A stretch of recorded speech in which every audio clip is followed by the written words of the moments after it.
cats, eat the cat, eat the cat. They're eating the cats, they're eating the dogs. Eat the cat, eat the cat. Hello, and welcome back to What Even Is Politics Anymore? I'm Richard, and I am so glad that you could be here today. Kamala Harris and Donald Trump, America's wine mom and cheating dad. That's the sad reality of politics, how it is so often an uncomfortable look into exactly where our nation is right now. What a time it is, friends. What a time.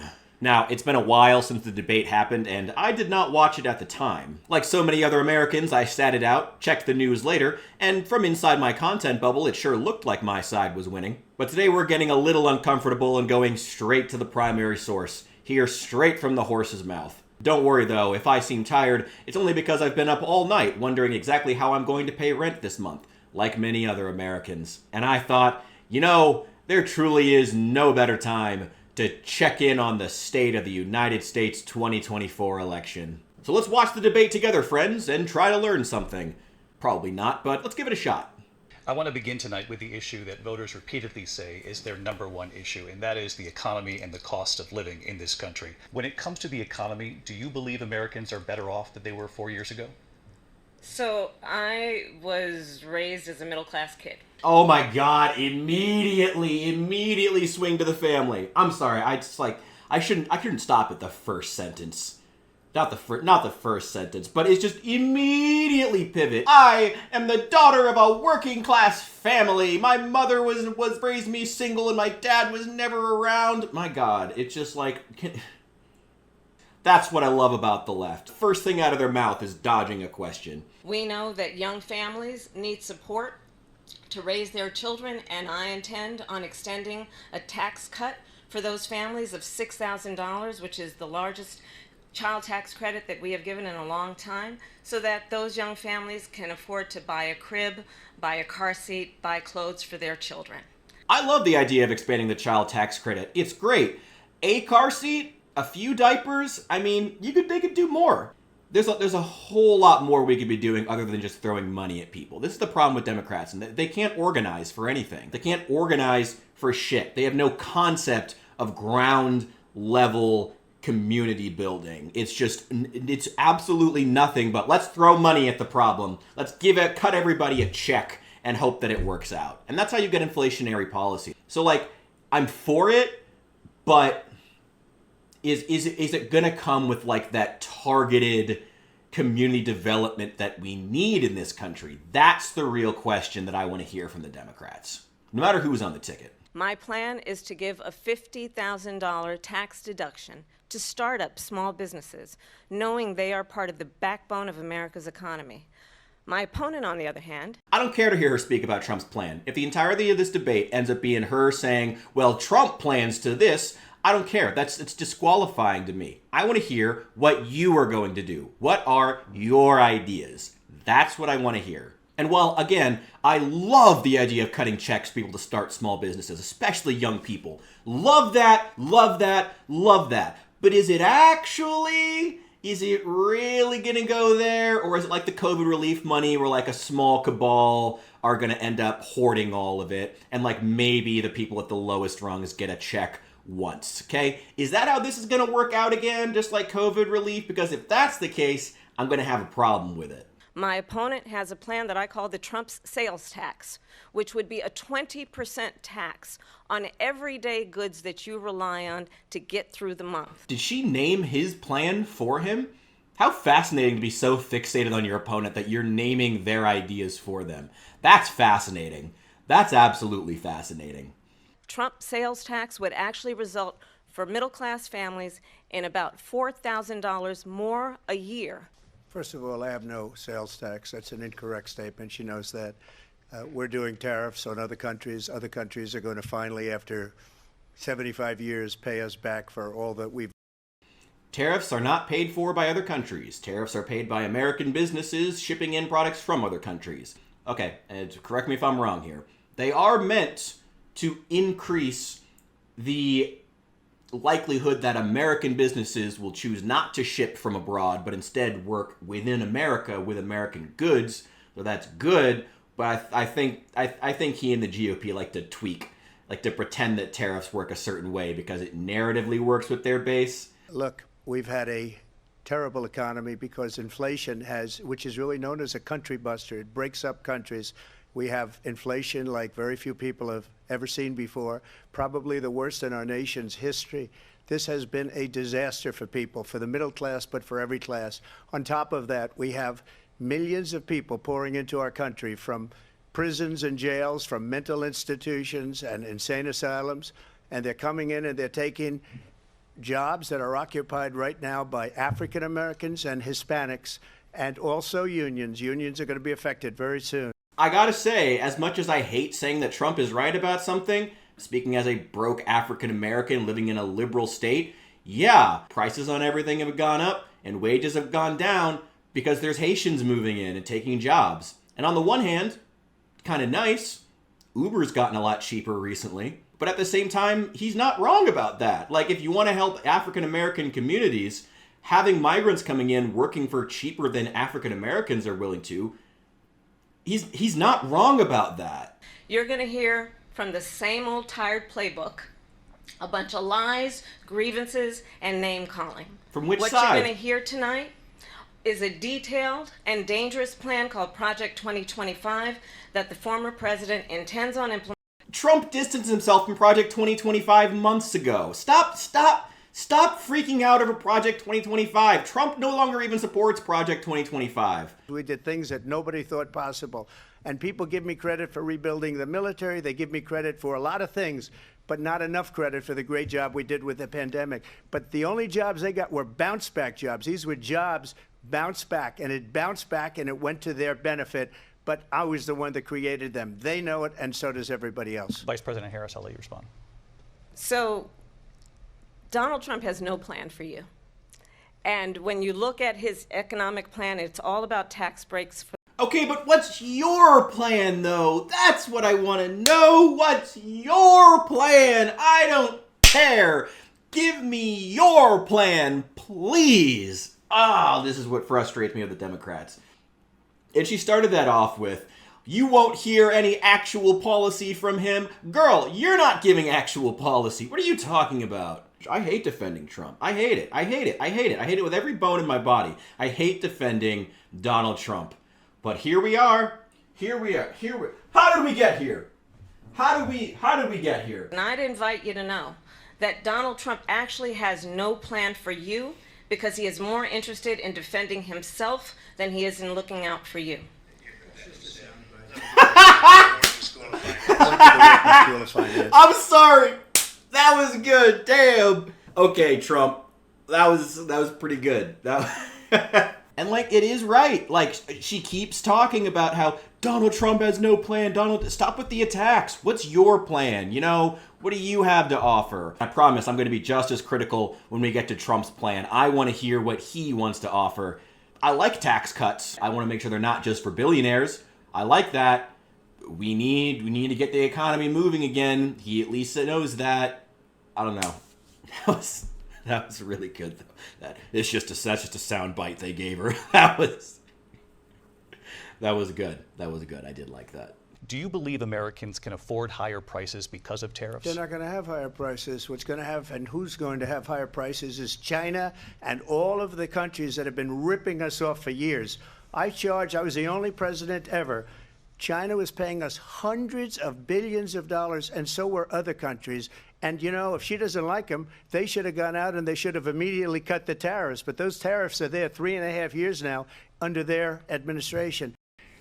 I will admit, it is right that a lot of Trump's tariffs ended up getting continued, and everyone just kind of quietly accepted it, and the Democrats have just been complaining ever since while continuing to do that. The tariffs on EVs are a really big one, where Biden has actually been ramping them up. I mean, again, tariffs are being somewhat misrepresented because tariffs are paid by American business owners trying to import stuff from China. If it comes with a comprehensive plan to rebuild American manufacturing, yeah, I'm super down for that. But are the Republicans actually going to do that? That's the real question. You know, are they going to put in the work to make sure there are good jobs for the average, hardworking American? Or are they going to, you know, slip under the radar and do what the Democrats are doing? Quietly hire a bunch of Africans to do the work and leave American citizens out hanging, you know? Like, is that what's going to happen, or are you going to genuinely put in that effort to expanding American manufacturing here at home to replace the stuff we've been getting from China all the time so we can have good American goods in American homes again? That's my main question for the Republicans, why I have a lot of reservations about ever voting for Trump. I like a lot of what he says, but is he actually going to do it, you know? Vice President Harris, I do want to ask for your response, and you heard what the president said there, because the Biden administration did keep a number of the Trump tariffs in place. So how do you respond? Well, let's be clear that the Trump administration resulted in a trade deficit, one of the highest we've ever seen in the history of America. He invited trade wars. You want to talk about his deal with China? What he ended up doing is, under Donald Trump's presidency, he ended up selling American chips to China to help them improve and modernize their military, basically sold us out, when a policy about China should be in making sure the United States of America wins the competition for the 21st century. Okay, again, don't dodge the question. Like, you were the vice president at the time. You chose to keep a lot of Donald Trump's tariffs. Why? Be honest. If they were working, don't sell him down the river. I don't like defending Trump, but if you kept the policies that he pushed for, why? Did they work? Turn to the issue of abortion. President Trump, you've often touted that you were able to kill Roe v. Wade last year. God, nothing like getting a black woman in shoulder pads to ask him that question. Her vice presidential pick says abortion in the 9th month is absolutely fine. He also says execution after birth. It's execution, no longer abortion, because the baby is born, is okay.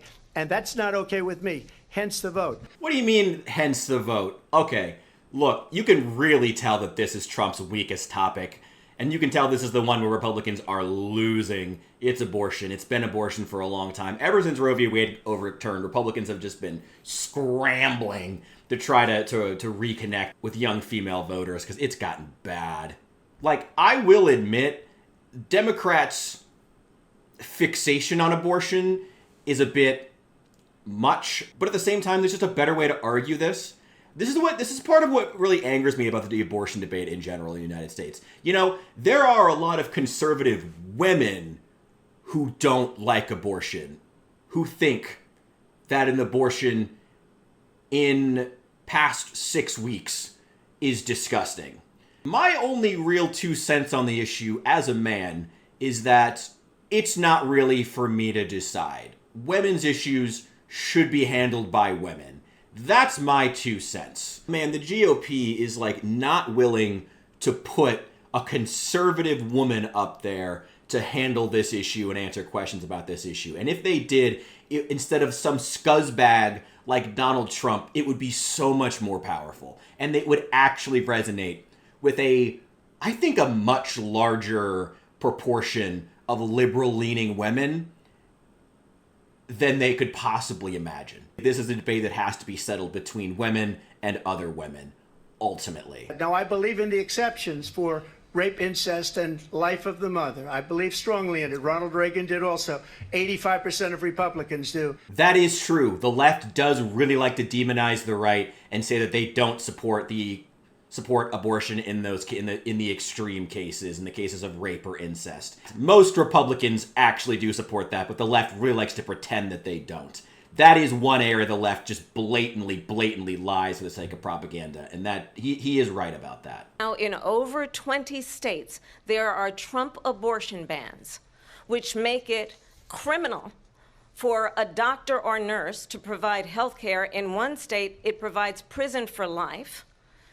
Trump abortion bans that make no exception even for rape and incest, which understand what that means. He just said he is for that exception, okay? If individual states are doing that, that's wrong of them. I'm with the Democrats, but stop with that framing of Republicans. You've got to stop if we ever want to get past this political divide. And one does not have to abandon their faith or deeply held beliefs to agree. The government, and Donald Trump certainly, should not be telling a woman what to do with her body. That's interesting she mentions faith. Because that's definitely not a ploy to liberal women. I bet that's a ploy. I bet that's her trying to play to the exact demographic of conservative women that they pretend doesn't exist. I bet it is. I bet they gave her that to make sure she did that. You want to talk about this is what people wanted? Pregnant women who want to carry a pregnancy to term, suffering from a miscarriage, being denied care in an emergency room because the healthcare providers are afraid they might go to jail, and she's bleeding out in a car in the parking lot? She didn't want that. Her husband didn't want that. A 12 or 13-year-old survivor of incest being forced to carry a pregnancy to term? They don't want that. What an extreme outlier situation to drop in a presidential debate. The images of assaulted 13-year-old girls, of a woman bleeding in a car. My God. Do they think that, like, being a Republican means that you're okay with any of that? Like, is that what they're saying about me? I consider myself a conservative independent, okay? I'm for stuff like, states' rights and constitutionality. But, like, I'm not for that. Is that what you're saying about me? This is nuts. This is why young men are being alienated by politics. Are you, just because, what? Oh, I need a second. Oh my God. I'm not in favor of abortion ban, but it doesn't matter because this issue has now been taken over by the states. Would you veto a national abortion ban if it came Well, to I your won't desk? have to because, again, two things. Number one, she said she'll go back to Congress. She'll never get the vote. It's impossible for her to get the vote. It is weird for her to say that she's going to override the Supreme Court with a congressional vote. That's not how the U.S. government works. And even if you pass something in Congress, I'm not even a numbers guy who like tracks how many votes we have in each house. But at the same time, like, even if you pass something like that in Congress, would Texas abide by it? Would Florida abide by it? Would any of the Southern Belt, going all the way from Mississippi up to North Carolina, would they even respect it? Or would you just be decaying the legitimacy of the federal government in the eyes of an already alienated not subculture, but like an already alienated part of the United States? That's the question here. She's not going to get the vote. She can't get the vote. She won't even come close to it. So it's just talk. You know what it reminds me of? When they said they're going to get student loans terminated, and it ended up being a total catastrophe.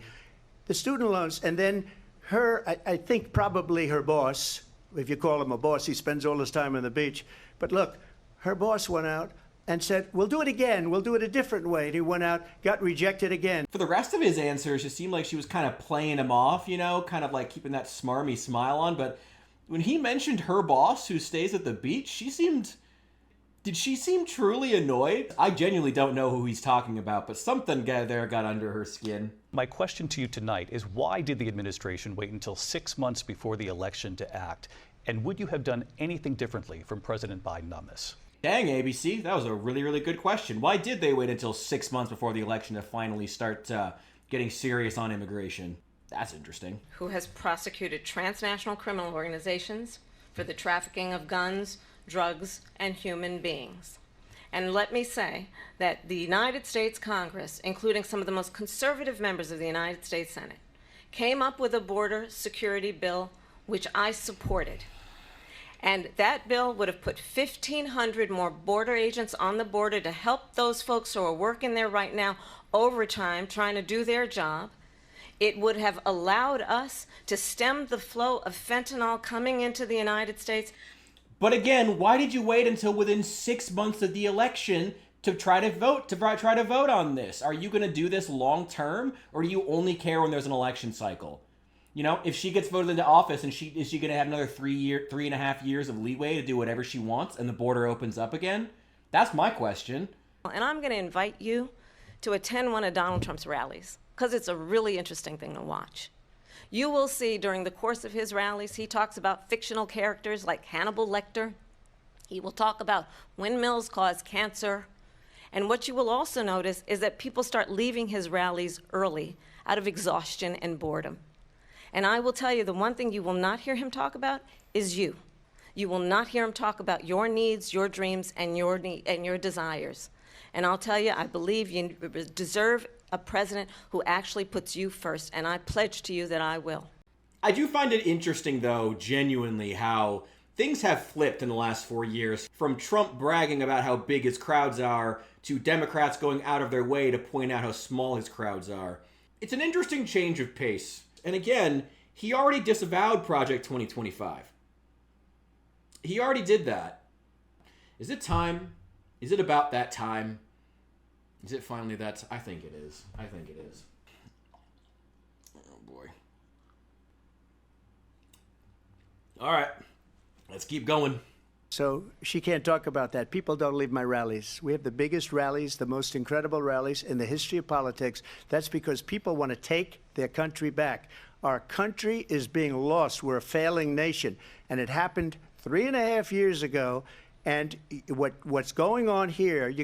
I love my rallies. People love my rallies. The biggest rallies. Everyone goes to my rallies. I love that. Like, don't get me wrong. Like, I imagine a Kamala rally would be pretty boring too. But just hearing him say it, God, Trump, just the insecurity he oozes from every pore. Come on, man. Who cares? If people leave the rallies, who cares? Have some good policy. That's what I want at this point. I don't care about your stupid rallies. So petty. Oh, all right. What they have done to our country by allowing these millions and millions of people to come into our country, and look at what's happening to the towns all over the United States. And a lot of towns don't want to talk. It's not going to be Aurora or Springfield. A lot of towns don't want to talk about it because they're so embarrassed by it. In Springfield, they're eating the dogs, the people that came in. They're eating the cats. They're eating. So, only having seen the remixes and not having seen the actual clip, I always assumed that Kamala baited him into that. That was a point he needed to nail. He went in for that. They're eating the cats. His former chief of staff, a 4-star general, has said he has contempt for the Constitution of the United States. His former national security advisor has said he is dangerous and unfit. His former Secretary of Defense has said the nation, the Republic, would never survive another Trump. Okay, but who are you, Kamala? What are you gonna do? Who are you as a candidate? I'm not voting for her to be just not Donald Trump. If that's the best argument she has, I don't want to vote for her. I don't want to vote for Trump. But she needs a better argument than just, I'm not Trump. Who cares? What are you going to do for the country? We have problems here. Oh, this is what's so frustrating about this. I should at least talk for a second about Trump and that city manager comment, though. That is one thing that separates the left from the right here. Donald Trump's Republican Party is having a real time trusting institutions and those who speak for them. So no surprise he would say that a city manager is someone who shouldn't be trusted compared to television. But at the same time, while there is no evidence for the pets, cats, and dogs, there was, if Donald Trump were a smarter man and able to get a little more specific, a town hall meeting where I believe at least one, if not several members of the community in Springfield said that they personally had seen ducks and or geese having their heads chopped off by these Haitians and taken to eat, which seems a lot more reasonable for people coming from another country. And that is something we should look into. It's just too bad that Republicans are so determined to run with this, like the most extreme version of this narrative, the most meme fodder version of this narrative, because it just destroys their ability to be taken seriously. So when somebody does a bad job, I fire him. And you take a guy like Esper, he was no good, I fired him, so he writes a book. Another one writes a book, because with me they can write books, with nobody else can they. But they have done such a poor job, and they never fire anybody. Look at the economy, look at the inflation. They didn't fire any of their economists, they have the same people. That's a good way not to have books written about you. But just to finish, I got more votes than any Republican in history by far. That's one of those times where I'm just like, man, he'd be doing so well if he just weren't Trump. All the stuff about Afghanistan and the stuff about the culture of working in the Biden-Harris White House, it makes sense. Donald Trump saying those people, oh, I fired them, and that's why they're mad, and that's why they're giving, making accusations. I actually get that. I could actually see myself believing that. Then he goes off about how he got the most votes. Then he goes off about how his rallies are huge. It's just ridiculous with him. That's the problem. Harris is such a weak candidate. If it wasn't Trump, she'd be getting slaughtered. That's it. I think maybe I'll make a second video on this, but man, I think that's about the place to wrap it up. I think we've gotten a pretty good feel for where these candidates stand. Okay, look. I still don't like Trump, but man, was a lot of Harris's time devoted to slandering Trump. Bringing up stuff like Project 2025. Trump disavowed that months ago and says so in the debate, and she brought it up again. After he openly disavowed it, brought it up again. Now, there are also some fair things in there. There are some things that the American people should be considering, such as the abortion issue, which is Donald Trump's weakest part of his platform, as well as most Republicans. So Harris attacking him on that was good politics on her part, and I actually do respect it. But at the same time, just maybe don't bring up, like, only the most extreme examples. It was like, in a presidential debate, to be weaving these narratives so vividly in a presidential debate was a bit much on her part. I know we didn't finish the debate, but again, I think the gist is clear, and there's two main takeaways that I really think are important. Number one is how much time Harris and the Democrats are spending devoting to Trump. And it's giving me vibes of 2016 all over again. Not bothering to truly build out their platform, not making it clear to voters for fear of being attacked, and instead just devoting all their time to saying, look, we're better than the other guy's horrible, the other guy's bad, and like, yeah, the other guy's Trump. It ain't that hard, but you need more than that eventually. You need an actual policy. We got real problems to deal with here. You know, I made that Mr. Beast video a while ago where I talked about us being in a post-truth point in the zeitgeist, as far as not just our entertainment, but also our politics. And boy, does that hold true here. Both sides are so determined to just hold on to their own personal narratives, you know, the left and its moral grandstanding, the right and caring more about generating meme fodder than actual good coherent policy, more about flexing than in actually having something to flex about, I guess is how I would put it. And it's just kind of sad. So I'm sad. That's how I'm going to leave it there. I guess so. Don't forget to like, comment, and subscribe. Let me know down in the comments if you guys want to see more reaction to this, because I'm sure there's plenty of monetizable ones I could chop up into another video if you guys want to see it. It's been a time, ladies and gentlemen. It's been a time. Thank you so much for watching, and I will see you in the next one.